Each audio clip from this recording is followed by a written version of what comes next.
brother? Who? My brother. He kind of looks like me and no, kind of dressed like me. He was here a minute ago. Are you sure? Yes. No, I have not seen your brother. No. Don't worry about him. Worry about them. Where are they? Right there. I don't see. Get shooting. Oh, Okay.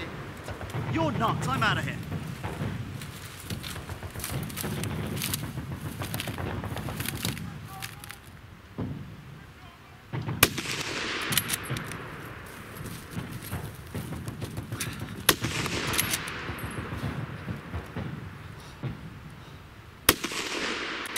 Wait, What? didn't we just... What? back there, weren't you just, like... What do you mean? What? Speak, man. Speak. we just met.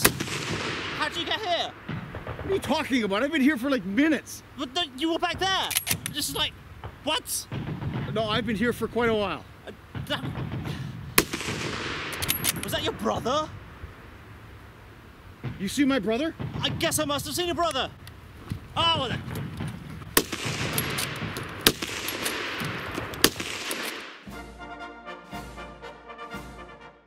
In a previous series of videos, we examined close-quarter shooting techniques as taught in British and Empire forces during World War II. These techniques were detailed in a series of training memoranda, namely numbers 1 and 7.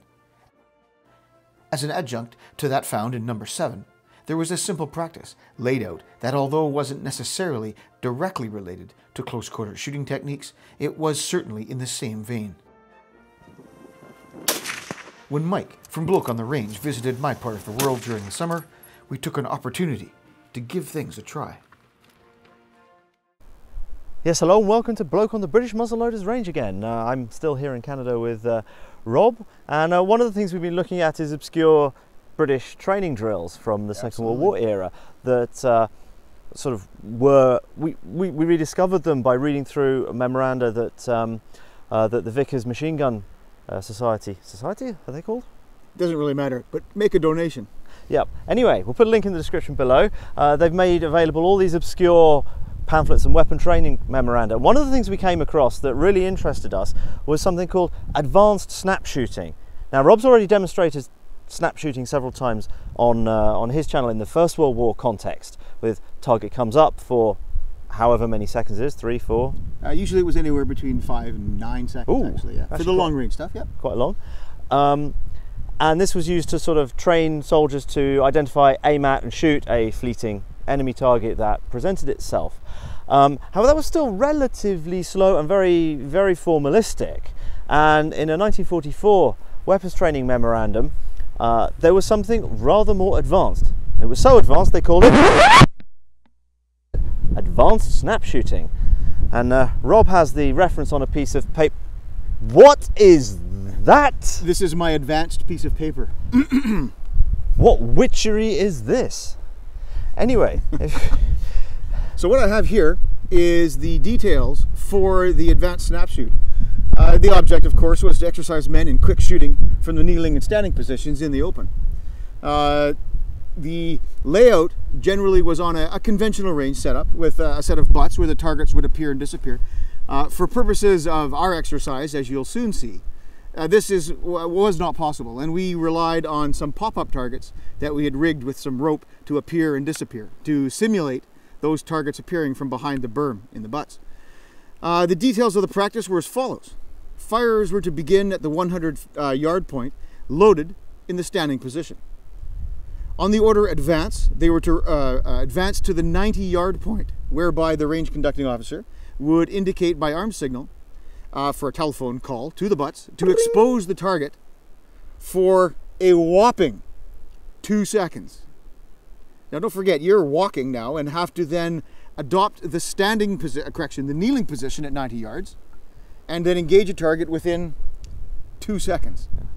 Once that engagement was done, the word advance was given again, and the firer moved to the 80-yard point, where he conducted another single round kneeling application in the snap form.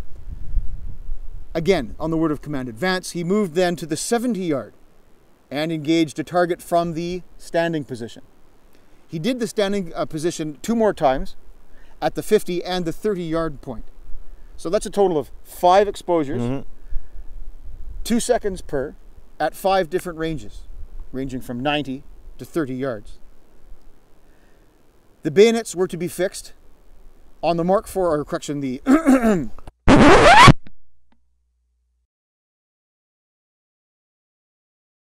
the number 4 rifle, only with the Mark II back sight. Yep, the L-type flip.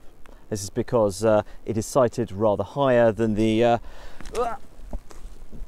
usual ghost ring on the Mark I milled back sight.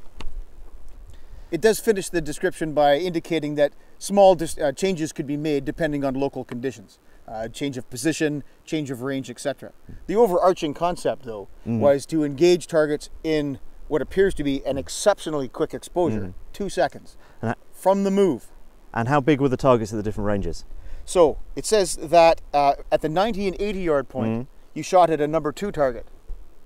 At the 70 and 50 yard target, I'm ignorant. What's the number 2 target? it looks like that. At the 70 and 50 yard points, they shot at a figure 4A, which is a modification of the World War I version of the figure 4. And finally, at the 30 yard point, they fired at a figure 5. The aim for a trained man was to make his shot in 1 second, so halfway through that exposure. So this seems quite challenging, and so let's have a look at how we got on. Absolutely. So to quickly recap the practice, from the 100 yard point in the standing position, the man was given the word of command, advance. At the 90 yard point, there was an exposure of a number 2 target for 2 seconds. The engagement was from the kneeling position. After advancing again, there was another exposure at the 80 yard point of the same figure 2. The engagement was also from the kneeling position. The process continued, and at the 70 yard point, one exposure of a figure 4A was engaged from the standing position. This was repeated at the 50 yard point. And at the 30 yard point, there was one exposure of a figure 5. Point of note in this video, we forgot to bring a standalone number 5 for this shoot, so we had to make do with the silhouette painted on the back of a number 4A. What was not specified in the text was the position to carry the rifle, as well as the sighting arrangements to be used. As you can see here, Mike chose to use the battle sight and what might be termed an alert position to move downrange in. There will be more on these choices later. You can, however, see the ease with which he is able to adopt fire positions and bring the rifle to the aim. This is even more pronounced as the practice moved to the standing engagements. The whole practice would not have taken long, with an advance of some 70 yards. We've tried here to give a good account of the rhythm and timing.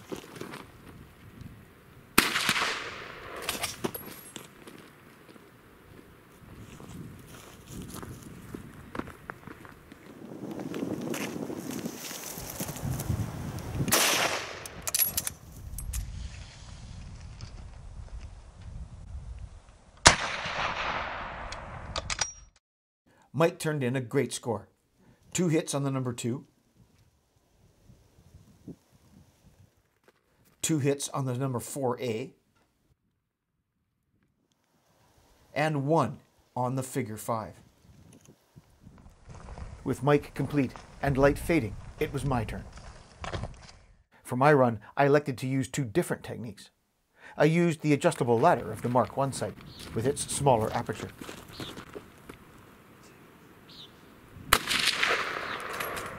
I also chose to hold the rifle in a way that mimicked the vast majority of photographic evidence of troops moving to contact during the war.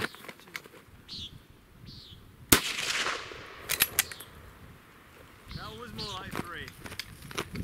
Now, neither my choices or Mike's were necessarily incorrect. They were just different.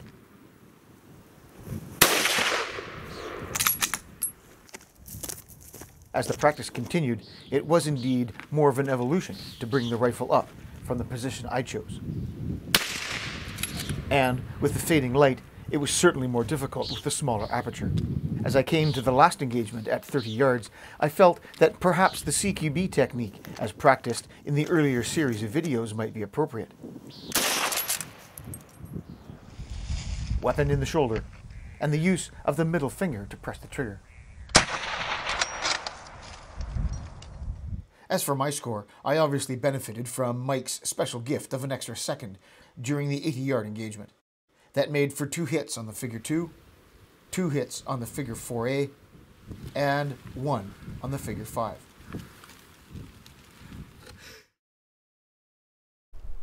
So, there you go. As you can see, we both shot the same rifle due to reasons. We had 2, but 1 didn't really quite perform for us. Didn't like my ammunition. No, and it didn't. Neither of them liked the factory ammunition that we'd been generously donated by a kind donor. It's like the hand of God. But that was a challenging practice, was it not? Unbelievably, really. Personally, I'm used to snap shooting in the sort of 4, 5, 6 second range. Mm-hmm. And at that, in a static position, whether you've moved to a position and shot, yeah, but you've engaged the target from a standing static position. Yeah. Probably the biggest takeaway in terms of difficulty for this exercise, for me personally, was the fact that you are moving and you stop and engage the target when the target appears, but it only appears for 2 seconds. So you're moving from an alert position to some degree, stopping, bringing the rifle up, sighting the rifle, and engaging the target within 2 seconds. Yeah. Which I found exceptionally difficult. Yeah. At those ranges. Yeah, and particularly as you were losing the light. So we were a little more generous. We used that get out of jail clause at the end there, at the longer ranges in the lower light. Another thing you may or may not have noticed, I shot the whole thing with the ghost ring. Contrary to popular belief, you can shoot almost as well with the 2/10 of an inch ghost ring as you can with the 1/10 of an inch thing. I had to aim high. I had to consciously aim high because these are Rob's lead bullet loads. They're ballistically different to factory. They're a bit more rainbow trajectory. So I believe that you were mentioning that you were essentially aiming at the head for the figure 2, the sort of head, shoulders, and torso target. Yeah, and then the others I was aiming sort of at the top edge. And Rob decided he would use the flip up at a range set for 100 yards. I'm a big fan of the ghost ring. I think they were really onto something good. The light was a bit better when I was shooting because I shot first, but even so, it does exactly what it's supposed to do. It's quick. It doesn't obscure your view. You don't have to search. And combat accuracy, combat ranges, it is brilliant. And what was your experience with the flip up? As you mentioned, the light was fading towards the end of the practice, and that did play a really huge part towards the end, especially even though you're at a relatively close range. The low light, the small aperture, not the best combination, and by far the ghost ring would have been the better choice. I did select the smaller aperture just in juxtaposition to the Bloke's use of the ghost ring, and that way we could comment on them both.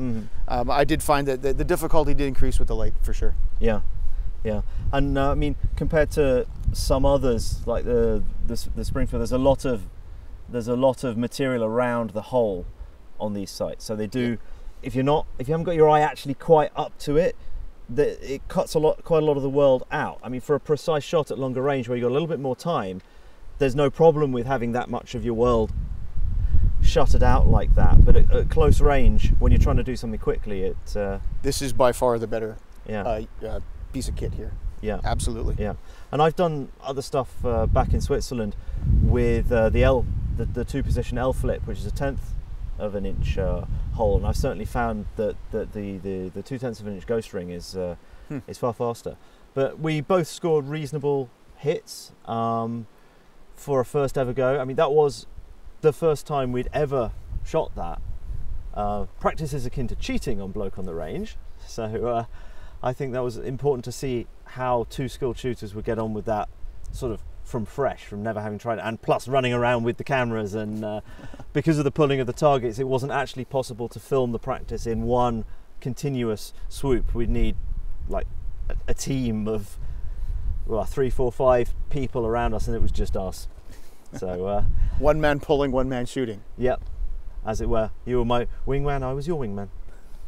Anyway, so there we go. I think that about sums up that extremely challenging practice. Yeah, I mean, again, the salient takeaway for that was the time in the reference of only 2 seconds. Mm-hmm. And in any situation, a 2 second snap shoot, Yeah, that is going to be difficult in any circumstance. yeah, absolutely. But although it's slightly formalistic, it's still battlefield relevant. It's trying to get a bit of battlefield relevance onto the training program late war, based on battlefield experience, presumably.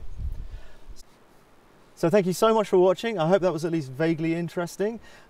Please, if you haven't already subscribed to both of our YouTube channels, Bloke on the Range and British Muzzleloaders, please do so.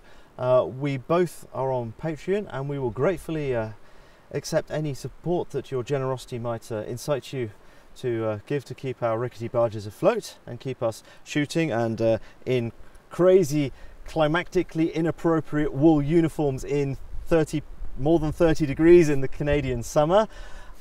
We're literally sweating to produce this content here, and see you again on the British Muzzleloaders range sometime. Bye. Bye.